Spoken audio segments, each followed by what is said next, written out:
Hello and welcome back. If you haven't been here before, my name is Lee and on this channel I discuss geopolitics.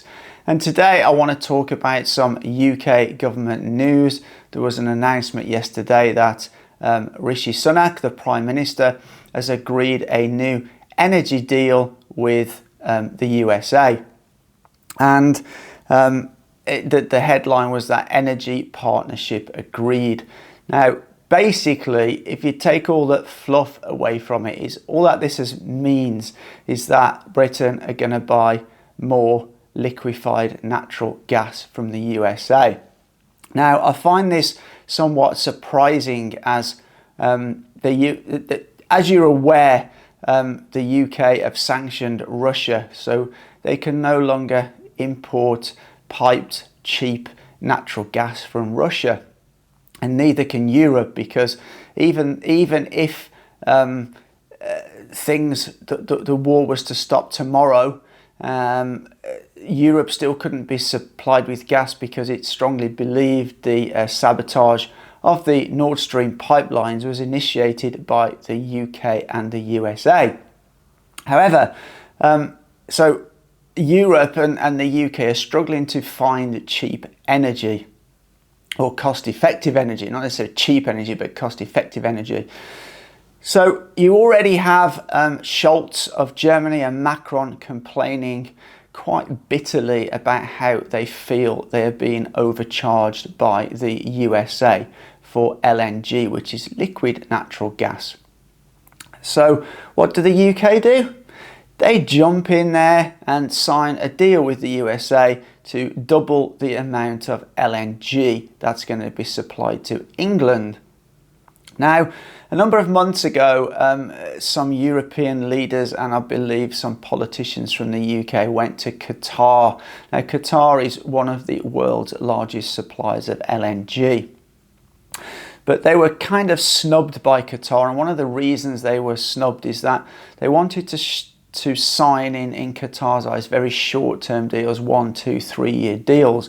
So Qatar were not prepared to invest the money in the infrastructure if they were only going to get a 1 or 2 year deal. You know, it costs hundreds of millions of dollars to build large infrastructure to deal with LNG. You have to have ports, you have to have ships, all specially for that reason.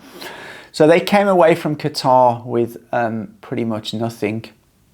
Qatar even said that, you know, they can't ramp up their production overnight. It will take some years. So this is the problem for Europe and the UK over the next few years. They will be struggling to buy gas. So instead of doing a long-term deal with Qatar, the UK have now gone and done a deal with America to buy LNG. And this will put the British public and British industry at a significant disadvantage because, as I said earlier, US are charging significantly more for that gas than they were buying natural gas. I believe it could be up to 5 times as much. So that just makes industry far less competitive.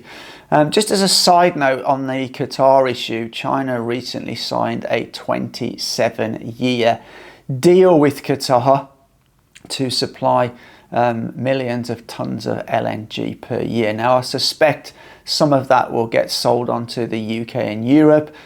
China will ship it directly from Qatar, possibly to Europe or the UK, and make a nice handsome profit on it.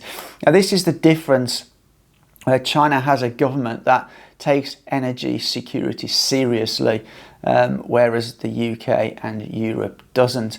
And I, to some extent, feel Europe and the UK have been thrown under the bus by America with regards to their energy policy and all what's happening with the Ukraine-Russia situation. Now, you have Macron and Scholz of Germany are now starting to see this, and they're now starting to really question America's motives.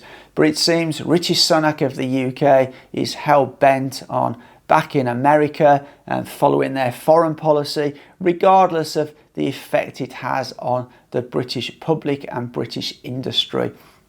And this is really unbelievable. And And the other thing about this story is how the government are spinning it to make it look like a win for the UK population, you know, that it's a good thing we've done this energy deal. Apparently they're going to set up a group to sort of push down prices. Now, I think as far as the UK and America thinking they can control the prices of worldwide energy is just laughable.